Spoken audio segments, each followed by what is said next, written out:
Hi, my name is Tim and I'm forgiven.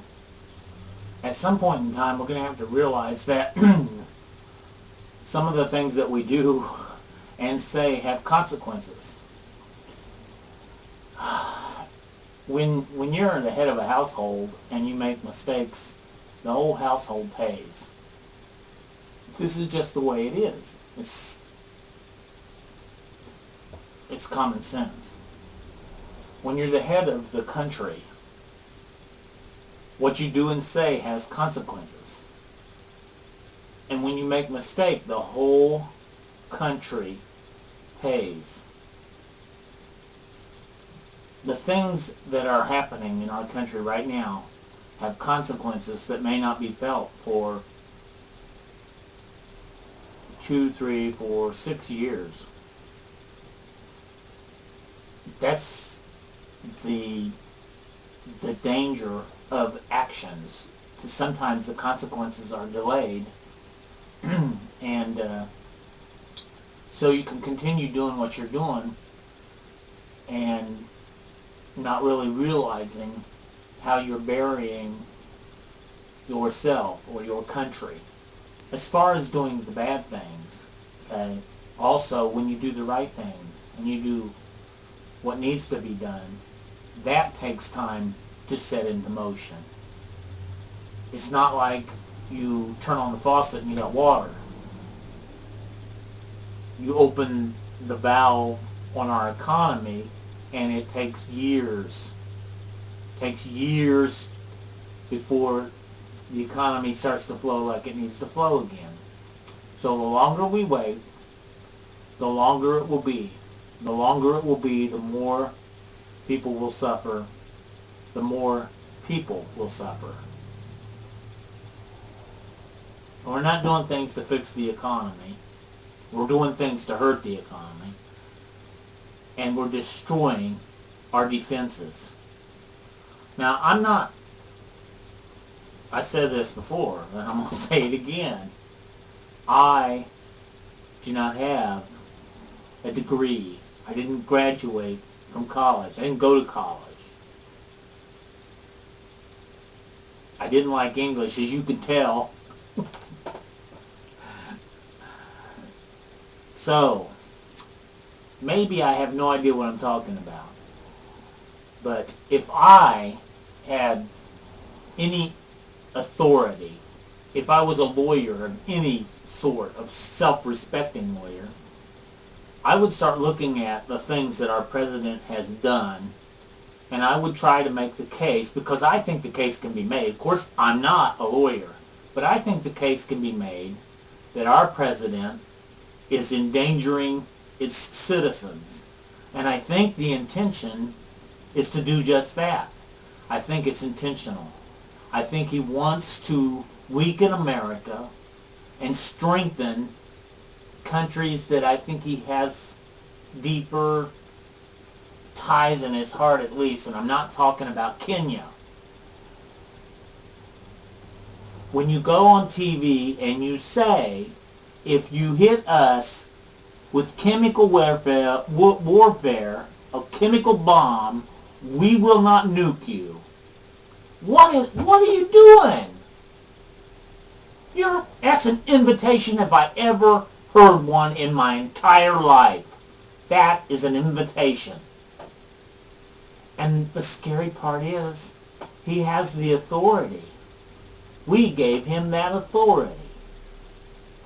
That's the first thing he did. Then he went over and said, we're going to reduce our arms. Well, that's not the first thing he did. He stopped the missile defense system in Poland. The order of things is not important. He stopped the missile defense in Poland to put the missiles in.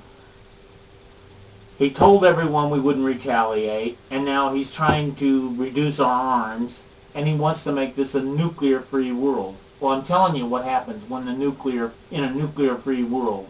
We can look at it. We can see exactly what happened. Just look behind us.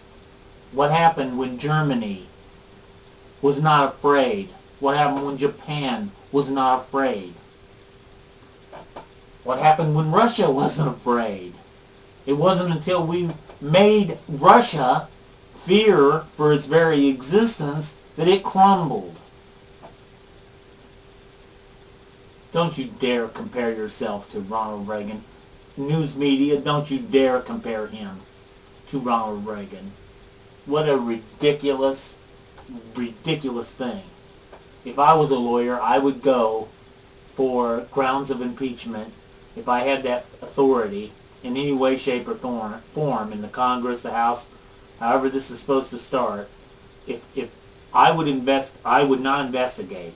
I would make the case, which I think is makeable, it's provable, with just his sound bites, just what he's saying, that he is trying to encourage an outside attack on America.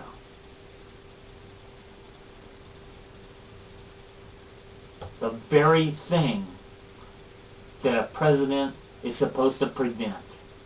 The very thing, the most important thing of government, the most important thing of the United States government is to ensure its people will not be engaged by other countries. You know, you're not supposed to work on the economy. You're not supposed to give health care. You're not supposed to promise benefits to the retired. All these things have been put in place, and people are dependent on them. And they're not supposed to even be there. But you are supposed to defend our country. You are supposed to be backbone enough to say, I am proud of the fact that we are a superpower and have this power. Instead of saying whether we like it or not. That is dangerous. That is irresponsible. That is, to me, an invitation. And that is the case that I would make for impeachment. He is inviting the destruction of not only our country, but of the world. If we go back to pre-nuclear age, and we go to guns, and knives, and hand grenades, and small arsenal, we go back in time, and we go back in to a state when there was real destruction and real death on large scales. And that's when men thought they... And is that what you think, Mr. President? You think if you dump all the nuclear bombs, then your big army can take over the world? I don't understand where you're coming from. Maybe you think the whole world will say, oh, he's such a peace-loving man, let's make him the ruler of the world. I don't know what you're thinking. But I know you're bringing real concerns for America. And if people, if you don't agree with me, explain to me. Somebody, please, explain to me why he's doing what he's doing. Because it isn't for safety and security. It is no way, there is no way you can make that case. We are in serious need of God's protection right now. We've exposed ourselves. We have invited attack.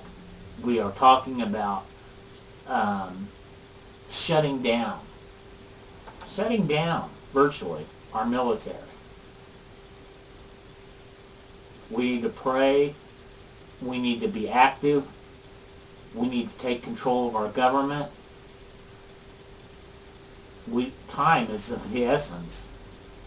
Undoing takes time. How long do you want to suffer in this? How many attacks are we going to have to endure? Please, people. I'm doing it. Please. And I'm nobody. And if I can do it, you can do it. Let's sing these words. Let's shout these words out. God bless our people. God bless our country. God bless the people of the world who are now in an unsafer world because of the President of the United States of America.